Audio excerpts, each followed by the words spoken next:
حدیث میں آتا ہے کہ لَتَتَّبِعُنَّ سُنَنَ الَّذِينَ مِن قَبْلِكُمْ، تم لوگ ان قوموں کے پیچھے چلو گے جو تم سے پہلے گزر چکی ہیں،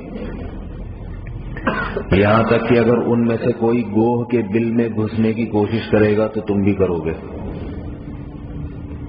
مطلب حدیث کا کیا ہے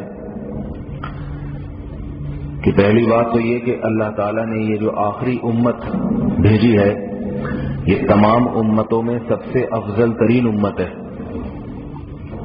تو ہونا تو یہ چاہیے کہ دوسری امتیں اس امت کے پیچھے چلیں، لیکن فرمایا قرب قیامت میں الٹا کام ہوگا، جو بہترین امت ہے وہ بدترین لوگوں کے پیچھے چلنا شروع ہو جائے گی۔ ایک تو الٹا کام یہ ہوگا، یعنی جس قوم کو مقتدا اور رہبر اور قائد بننا چاہیے تھا وہ مقتدی بن جائے گی، پیچھے چلنا شروع کر دے گی۔ اور دوسری بات یہ کہ پیچھے بھی اچھے کاموں میں نہیں چلے گی۔ یہودی اور عیسائی وہ قوم ہیں جنہوں نے پیغمبروں کی تعلیمات کو بھلا دیا۔ پیغمبر جو اللہ کی طرف سے بھیجے گئے تھے، ظاہر ہے ان کی تعلیمات بھی اللہ کی تعلیمات تھی، اس سے بہتر تعلیمات کسی کی ہو سکتی ہیں؟ یہودیوں نے حضرت موسیٰ کلیم اللہ کی تعلیمات کو بھلا دیا، عیسائیوں نے حضرت عیسیٰ روح اللہ کی تعلیمات کو ختم کر دیا۔ واحد مسلم قوم ہے، مسلمان قوم ہے جن کے پاس اللہ کے بھیجے ہوئے پیغمبر کی تعلیمات محفوظ بھی ہیں، اور بہت بڑی امت جہاں مخالفت کرتی ہے وہاں چلنے والے بھی بہت سے لوگ ہیں نبی کی تعلیمات پر۔ تو اس امت کو تو احساس کمتری کا شکار نہیں ہونا چاہیے تھا۔ یہ امت تو مقتدا اور رہبر تھی، اس کے پاس تو ایک نظام ہے، سسٹم ہے، اس کی رسومات، اس کے جو کردار ہے، اس کے جو اعمال ہیں وہ سارے ایسے اعمال ہیں جن کی ان کے پاس دلیل ہے۔ اوٹ پٹانگ اعمال نہیں کرتی یہ امت، انہوں نے سارے نظام کو تلپٹ کر دیا۔ حضرت موسیٰ علیہ الصلوۃ والسلام کی شریعت میں زنا کی اجازت تھی؟ بتاؤ بھائی، بتاؤ نا۔ حضرت عیسیٰ علیہ السلام کی شریعت میں زنا کی اجازت تھی؟ آج عیسائی زنا نہیں کرتے۔ یورپ امریکہ میں نائٹ کلب کھلے عام نہیں ہے، ان کی مذہبی رسومات دیکھ لیں آپ۔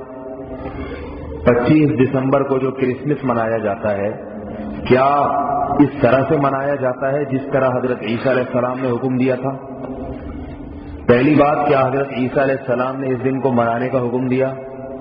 نمبر 2، اگر بالفرض دیا تو پھر کیا اس طریقے سے کوئی پیغمبر اس طرح سے منانے کی اجازت دے سکتے ہیں کسی چیز کو؟ پیغمبروں کی تعلیمات تو بہت پاکیزہ۔ پیغمبر کسی چیز کو ایسے منانے کا حکم دیتے ہیں جیسے مسلمانوں کے لیے عید الفطر اور بقرہ عید ہے۔ عید الفطر میں پاکیزگی کا درس ہے یا نہیں ہے؟ نہا دھو کے صبح کے وقت آتے ہیں، راتوں کو نہیں جاگتے عید الفطر میں۔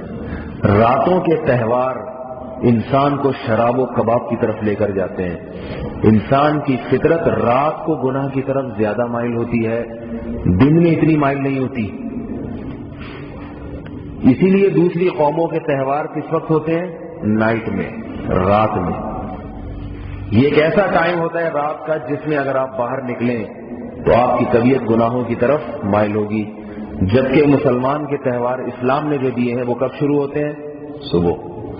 صبح مسلمان نہا دھو کے آتا ہے، عید کی نماز ادا کرتا ہے، عبادت سے تہوار شروع ہوتا ہے، نماز سے، قربانی سے۔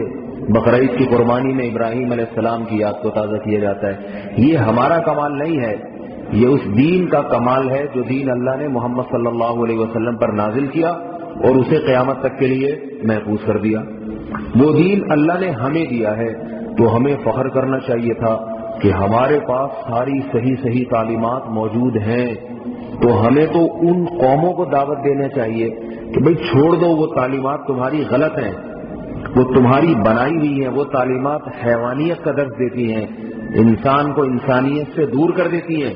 آؤ ہمارے راستے پر چلو، اسلام کے ہمارے سے مراد اسلام کے راستے پر چلو۔ ہمارا راستہ کیا ہے؟ ہم تو خود گنہگار لوگ ہیں، اسلام کے راستے پر چلو.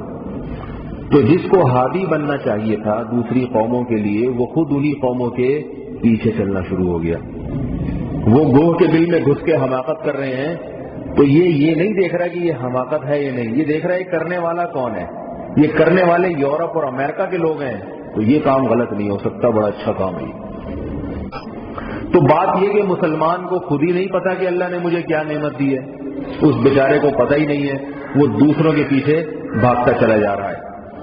تو وہ جو ہے نا دوسروں کی اندھی تقلید کر رہا ہے. تو یہ جو آج کا دن ہے 31 دسمبر، آج بھی وہی کچھ ہوگا. اس کے بارے میں چند باتیں بتاتا ہوں. دیکھو، کافر کی جو تعلیمات ہیں نا وہ فطرت کے خلاف ہوتی ہیں، اس کی لاجک نہیں ہوتی. وہ صرف سائنسی ترقی میں امام بن سکتے ہیں، باقی کسی چیز میں نہیں بن سکتے. سائنسی ترقی تو ایسی چیز ہے جس کے پاس اسباب و وسائل ہو وہ ترقی کرتا ہے. ہمارے پاس تو ہے ہی نہیں، سارے وسائل ان کے چھینے ہوئے اور ساری تعلیمات ادھر سے ہی، تو ہمیں تو غلام بن گئے نا ہم لوگ. تو ان کی جو رسومات ہیں نا وہ کوئی لاجک نہیں ہوتی ان کی. ان کو خوش ہونے کا بہانہ چاہیے زندگی گزارنے کے لیے. اسی بہانے میں انہوں نے ایک سالگرہ رکھی ہے کہ بچہ جب 10 سال کا ہو جائے تو کیک کاٹتے ہیں، بھائی 10 سال کا ہو گیا. گزری ہوئی غموں پہ نہ انسان کو غم ہوتا ہے. خوشی اور غم یا تو موجودہ حالت سے ہوتا ہے یا فیوچر کو دیکھ کے ہوتا ہے. تو اگر کوئی فرشتہ آپ کو آ کے کہے کہ آپ کی زندگی میں 1 سال بڑھا دیا گیا ہے تو خوشی کی بات ہے. آپ کیک بھی کاٹیں، لوگوں کو بلائیں بھی کہ ہمارا بچہ ماشاءاللہ 10 سال کا ہو گیا اور مزید 1 سال کی گارنٹی اس کو دے دی گئی ہے. تو یہ تو بات ہے. اس لیے ہمارے حضرت فرمایا کرتے تھے سال گرہ کے بجائے سال گرا منانا چاہیے. گرا یعنی گر گیا 1 سال. تو یہ جو ہیپی نیو ایئر منایا جا رہا ہے 31 دسمبر کو، اس کا فلسفہ یہ کہ کل ہم سن 2014 میں داخل ہو جائیں گے. یعنی آپ کی زندگی کا 1 اور سال آج 12 بجے گزر جائے گا، تو آپ موت سے اور قریب ہو جائیں گے. ایک آدمی کو پھانسی گھاٹ پہ لے کے جایا جا رہا ہوں. موت بھی تو ایک قسم کا پھانسی گھاٹ ہی ہے نا، ساری لذتوں کو ختم کرنے والی. موت جب ہو گئی تو نہ ڈرامہ، نہ فلم، نہ اداکار، نہ موبائل میں حسینوں کے نمبر، نہ حسینوں کے، نہ حکیموں کے، کوئی نمبر نہیں. نہ صبح کا ناشتہ، نہ دوپہر کا کھانا، نہ شام کی چائے، نہ آفس، نہ کاروبار، نہ بزنس. ساری لذتیں مرتے ہی ختم ہوتی ہیں کہ نہیں ہوتی؟ بتاؤ بھائی. تبھی موت سے ہر آدمی ڈرتا ہے، کیونکہ پتہ ہے قبر کے اندھیرے گڑھے میں لے جا کے لٹا دیتے ہیں. کوئی کچھ بھی نہیں، جیب تک نہیں ہوتی کفن میں، کچھ لے کے نہیں جاتا ساتھ. تبھی جب مردوں کو ہم دفن کرتے ہیں تو 2-4 دن تک عجیب سی کیفیات ہوتی ہیں کہ بھائی میں نے بھی ادھر ہی آنا ہے. تو اب بتاؤ، ہر دن ہر سیکنڈ ہمیں اس قبر کے قریب کر رہا ہے یا نہیں کر رہا؟ ہر دن. تو اگر میں اور آپ میں کوئی 60 سال کی عمر لے کر آیا ہے تو جب 12 رات کے بجیں گے تو یہ اعلان ہو جائے گا کہ اب کتنے رہ گئے. کوئی 40 سال کا ہے تو اعلان ہوگا 20 رہ گئے. تو افسوس ہونا چاہیے بھائی. دیکھو، ایگزامینیشن ہال میں کوئی بیٹھا ہو، اس کو 3 گھنٹے دیے جائیں، جیسے جیسے وقت گزرے گا اس کی پریشانی بڑھتی چلی جائے گی. اعلان ہوتا ہے صرف آدھا گھنٹہ باقی ہے. اعلان ہوتا ہے نہیں ہوتا؟ اعلان ہوتا ہے انگلش میں بھی اردو میں بھی، صرف آدھا گھنٹہ باقی. بڑھیا دیکھتا آدھا گھنٹہ باقی ہے. اب یہ نہیں کہ آدھا گھنٹہ باقی تو 2.5 گھنٹے ہو گئے. بھائی واہ بھائی 2.5 گھنٹے تو ہو گئے. اب 2.5 گھنٹے ہو گئے سر، چائے لے کر آؤ. 2.5 گھنٹے ہو گئے بھائی، 2.5 گھنٹے پورے 2.5 گھنٹے ہو گئے، یا 2 گھنٹے الحمدللہ مکمل گزر گئے. اب ناچو گاؤ خوشیاں مناؤ 2 گھنٹے. او بھائی تیرے یہاں سے نکالنے میں اب کتنا 1 گھنٹہ رہ گیا خالی. تو منزل اگر بہت خوبصورت ہو جہاں جا رہے ہیں تو اس میں تو اس بات کی خوشی ہوتی ہے کہ 6 گھنٹے کا سفر تھا، 4 گھنٹے کمپلیٹ ہو گئے. جیسے ہی اناؤنسمنٹ ہو 4 گھنٹے کا سفر ہو چکا ہے، 2 رہ گئے، تو انسان خوش ہوتا ہے. اس پہ نہیں خوش ہوتا کہ 4 گزر گئے، کل 2014 ہے، بلکہ یہ کہ اب جہاں ہم جا رہے تھے، جیسے کوئی امریکہ سے 10 سال کے بعد آ رہا ہے اپنے عزیزوں سے ملنے کے لیے، 24 گھنٹے کا بائی ایئر سفر ہے، تو بیٹھا بیٹھا تھک گیا. 22 گھنٹے مکمل ہو گئے، 23 گھنٹے مکمل ہو گئے. اناؤنسمنٹ ہوئی بھائی 23 گھنٹے ہیز کمپلیٹڈ اور 1 گھنٹہ باقی ہے. تو خوشی ہوتی ہے اس پہ ہی جو گزر گئے. خوشی اس کی ہوتی ہے صرف اپنے رشتے داروں سے ملاقات میں صرف 1 گھنٹہ باقی رہ گئے. یہاں بھی سمجھ میں آتا ہے انسان کیک کاٹے کھلا, بھائی سب مسافر ایک دوسرے کو کھلا رہے ہیں, بھائی 1 گھنٹہ رہ گیا انشاءاللہ کراچی ایئرپورٹ پہ اتریں گے, اگر دھماکہ نہ ہوا تو خیر و عافیت کے ساتھ اپنے رشتے داروں سے ملاقات ہوگی. اور کٹی پہاڑی والے بھی خوش ہو رہے ہوتے ہیں, بنارس والے بھی, کہ بھئی ایک اور راستہ نکل آیا, وہاں سے گھوم کے انشاءاللہ ملاقات ہو جائے گی. تو 1 گھنٹہ رہ گیا, وہ بھی گزرے ہوئے ایام پہ نہیں بلکہ اگلے 1 گھنٹے پہ خوشی ہوتی. لیکن یہ جب ہے جب یقین ہوتا ہے کہ میں اچھے انجام کی طرف جا رہا ہوں, خوشی کی طرف جا رہا ہوں, اپنے رشتے داروں سے مل رہا ہوں. جب سال گزرتا ہے نا تو کس کے قریب ہو رہے ہیں آپ؟ یہ جو زندگی کا سفر تھا یہ اختتام پذیر ہو رہا ہے یا ابھی شروع ہو رہا ہے؟ بھائی اینڈ کی طرف جا رہا ہے یا اسٹارٹ کی طرف جا رہا ہے؟ اگر اسٹارٹ کی طرف جا رہا ہوتا کہ ہم عالم ارواح میں ہوتے اور اللہ نے بتایا ہوتا سن 2014 میں تم پیدا ہو جاؤ گے, اب 2013 میں جیسے ہی 12 بجتے ہم کہتے واہ بھائی واہ, اب ہمارے دنیا میں آنے کا وقت آ چکا ہے, ہیپی نیو ایئر مناتے, اچھلتے کودتے, خوشیاں مناتے. بہت اچھی بات ہے بھائی, مناتے, خوشی کی چیز ہے. عید کے دن ہم مناتے ہیں نا, خوشی خوشی ہوتی ہے.